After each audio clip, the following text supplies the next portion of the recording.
Um, Hello, James, and thank you for accepting our invitation for this interview. Would you please introduce yourself and please explain how would you describe your role in the timetabling process at UTAS? Sure. So I'm a lecturer, so I deliver units, and I'm also responsible. As a unit coordinator, I'm responsible for submitting changes to the teaching sort of schedule plan, as in what kinds of classes we would have. So in the timetabling process, at the moment, a little bit ahead of when the timetable is created, we get asked to fill in. It's a spreadsheet, but it's a very structured spreadsheet where we're requested to put in estimated class sizes and also for each delivery location, which also means you fill in a separate spreadsheet, even though it duplicates some information for each campus that a unit might be offered at. And as part of that, we also detail what are the classes that we want, meaning length, what kind of class are there, what kind of teaching facility do we require, and are there any constraints on them? So the constraints could be people taking this unit are often taking these other units, so we should avoid clashes for activities like lectures, and other soft constraints, such as would we prefer some of the classes to occur entirely before some other classes. So it could be that we want the lecture to take place before any of the tutorials. Yep. May I ask the second question? Sure. Okay. Could you please state the activities you are involved in the timetabling process, from the first activities and the last one, the boundaries of your role in the timetabling process? It's probably a little bit outside the timetabling process, but the very first point is if we are modifying the teaching pattern for a unit, because that will have a downstream impact on the timetabling process. So, but that's a really early point. And that's where, if we've decided to make a change to the structure of a unit and how its teaching pattern is, that's going to impact the timetable later. But the first point that we are more actively involved in timetabling is where we get to fill in that spreadsheet, where we have to indicate expected class sizes, what are the classes, what kind of facilities do they require, are there any constraints on certain classes needing to be before other ones, or maybe preferentially being before other ones. So most of the time it's that second point where we fill in a spreadsheet detailing for a unit and a delivery location what are the constraints on the classes that we're going to offer. Okay. Yep. Thank you. And what are the objectives of this process? And are you aware of any specific software that you choose for doing this process, timetabling process? Yes, I guess the main objectives are avoiding clashes, and that's not an objective of mine, although it's something I might have influence in. If I say, here are the common courses or units that are taken at the same time. So avoiding clashes or likely clashes for students taking one unit. So if they're taking one unit and it's likely they will take another, then timetabling will avoid clashes with that. Guaranteeing to avoid clashes between event types that require certain staff. So if one staff member is the unit coordinator and lecturer, then they make sure that they don't schedule one of their units lectures at the same time as another unit that they're taking.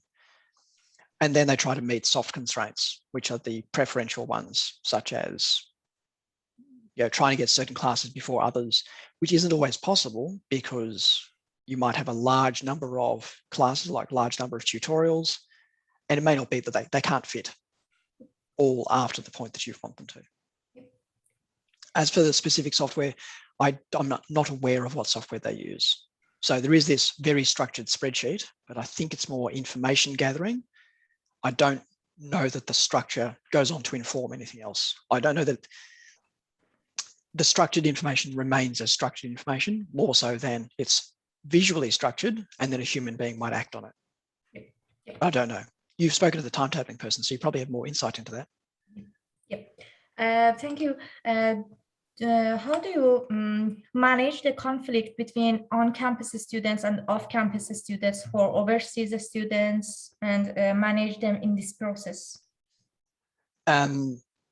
Essentially, with support from the admin team, we try to estimate how many people are going to be registered on campus but studying by distance, and then just use those numbers in our requests. Okay. And do you aware of any current challenges or inefficiencies in this process that can be improved by your with your recommendation? Do you have? Yeah, too many to list. Yep. So getting staff to fill in what is essentially a nearly blank spreadsheet every time is not particularly lean. Having staff fill in multiple spreadsheets for each delivery location when a lot of the information is going to be the same is not efficient either. And although one nice feature of the spreadsheets is that they will tell you, here is how many people were enrolled at this location last delivery. That's useful. There's a lot of other things that influence how many students are going to be enrolling this delivery or then the next one. And a lot of that information unit coordinators do not have. We're the wrong people to ask. We shouldn't be supplying that information. We don't have it. We're not involved in recruitment. We don't get to see the pipeline. So they're essentially asking the wrong people. Apart from that, it's not, like I said, it's not entirely clear that although the information has structure when we enter it, because it's a spreadsheet, it's not clear whether they use that structure to seed information in a system or whether it's just there for a human to interpret and then transfer details into a system. Okay. These are the current challenges and inefficiency. I think so. Okay. Okay. Is there any other recommendation for improve this process? Well, the university has some supercomputing clusters available, so there's no reason that they couldn't partially brute force a solution. Not entirely, because the solution space is massive, but I suspect they're not using very high-powered computing for this, and we've got a spare, so they could actually take a more algorithmic approach. Because at the moment, it's going to be the same approach most people take, which is roll over previous schedule, fix problems. Okay. Yeah. And that's okay, but it's a very narrow way to explore the space of alternatives. Okay. Yeah. Thank you, James. We have Matteo. We can continue and ask these questions again. Hello, Matteo. How are you today? Good. How are you? Good. Thank you. Thank you very much, Matteo, for accepting our invitation for this meeting. May I start it with the first question? Yes. Thank you. May I ask you to describe your role in the timetabling process as a unit coordinator at UTAS? So I need to fill in a form to request a unit based upon the teaching structure of my unit. That's not what it's called. Let me think of that for a little while. Teaching pattern? Teaching pattern of the unit. And I send that off and somebody else does most of the work after that. Yep. And could you state the activities that you are involved in the timetabling process from the first activities to the last, which shows the boundaries of your role in this process? Okay, so as a unit coordinator, I decide the teaching pattern for my unit, and there's a whole approval process not related to this in that. And my teaching pattern will be designed to try and meet the needs of what's being taught and the best way to teach it and the best way to learn it. And so that goes into my unit outline. And then an email will come from the learning and teaching team and ask me to fill out a spreadsheet document that captures the structure of my unit, and a bunch of other information. James really made a good point that a lot of the information on that document, I don't have the information for. And, I'm a degree coordinator too. The information doesn't exist at my level. And I just find it very frustrating. And the times when I've been annoyed enough to ask the learning and teaching team, why are you asking me these questions? I don't know the answers to these questions. They've said, well, we've got to ask someone. Yeah. And then send it back to them. I've seen the process, what happens if somebody doesn't fill in the form. And that is disastrous. The whole university stands behind the timetabling team, and a lecturer who misses the form gets what they're given, and nothing will change under any circumstances. We had a situation where one student would be slightly inconvenienced by making the unit meet the requirements of the teaching pattern from ACARI, and the university would not change the timetable to slightly inconvenience that one student because the lecturer had not filled in the form. Yeah. Is there any specific software that you used for your role in this process? Excel, but online Excel. The timetabling team uses certain software too. We're calling it My Timetable, but it really has a different name. Yeah. And I guess I use that for checking that my timetable is correct. And sometimes I'm a bit lax with the checking, but definitely I log into the website to My Timetable and check it. Yeah. Thank you, Matthew. Would you please explain how you manage on-campus and off-campus students to remove any conflict or any other challenges for this process? It's actually problematic. It's quite problematic. And I think COVID helped with a lot of these things. It used to be the case that I taught Kit 204 online, and because it was online, there was no need to schedule it because we didn't need a classroom. Yeah. But guess what? If we don't schedule a time, then the students have other classes to be in. So COVID made it clearer that online classes did need some sort of scheduling, and so online face-to-face classes are now scheduled properly. So, and China and India, those times are set. So you can't have a 10 o'clock tutorial or a 10 o'clock lecture if you have Chinese students or Indian. I had a student in Peru, and he was very hard to cater to because it's like 12 hours away, and he just had to stay up late. Yep. And would you please explain other challenges or current inefficiencies in this process, as well as your recommendation for improve the timetabling process? So we have to about 6 months before we deliver a unit, we have to put all of the unit information, including the teaching pattern, into ACARI, which is a software for managing all of the units at the university, everything really, all the degrees and units.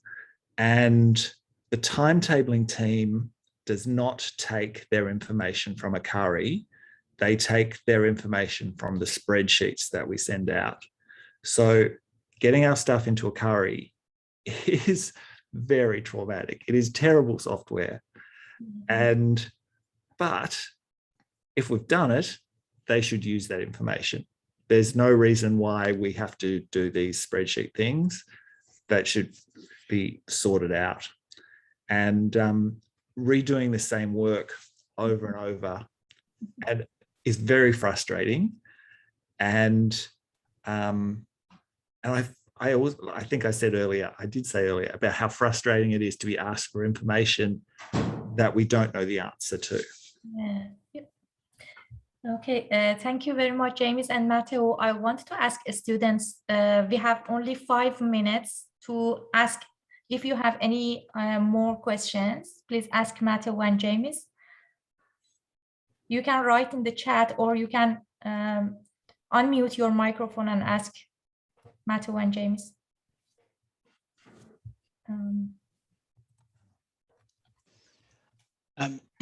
Oh, wow, Matthew typed quickly. Yeah, about the Akari software. Okay, is there any other question from students?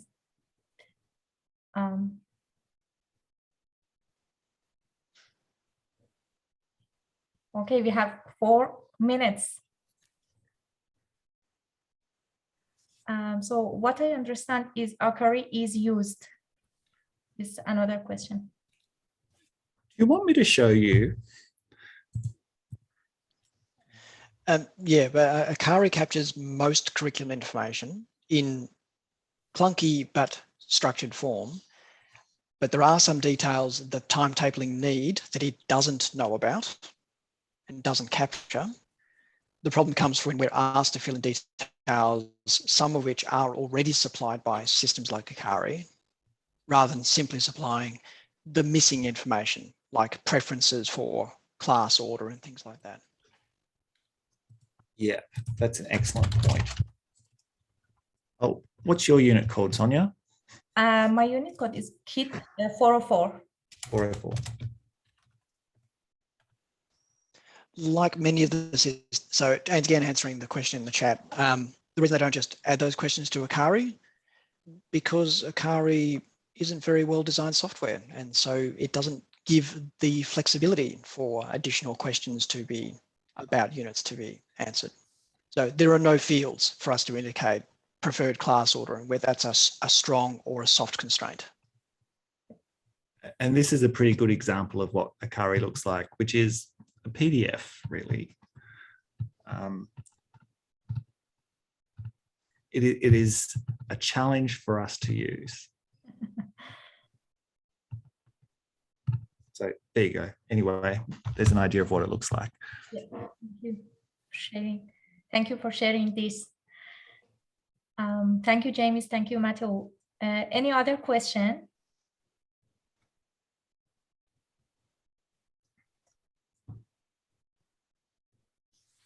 I read the question. Would you prefer them just to ditch Akari altogether and move to Excel something else completely? Akari serves other purposes, such as it is primarily designed as a curriculum management system. It may not do it very well, but the cost of moving to something else, because they only really adopted Akari, what, 3 years ago, maybe 4. The cost of moving to something else would be probably prohibitive, as in they've already invested a lot of time and money into having it at all. Kind of, yes, I would prefer them to ditch and go to something else, but it's possible that something else would be just as bad or worse. We can only assume that Akari was selected in some sort of systems acquisition process, and we can either assume that it was the best available or the cheapest available. And it feels like the cheapest, but yeah, it's definitely not guaranteed that another system would be better. But Excel cannot do what Akari does. Yeah, you definitely need something which imposes structure on the information. Akari does. It's probably not the right structure. It's a bit too inflexible, not as useful as it could be, but you do need something that imposes structure, imposes version control, and is ultimately delivered over the web. So it's a shared user environment. Thank you very much, Matthew. Thank you very much, James, for your time and also accepting our invitation.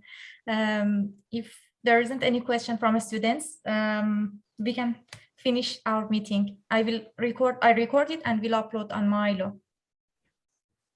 All right, no worries. Hope it was useful. Thank you. Have a beautiful day. Thank you. Bye. Bye-bye. Bye. Bye. Bye, everyone, and thank you very much for your attending to this meeting. I will upload it within next couple of minutes on Milo announcement. Is there any question?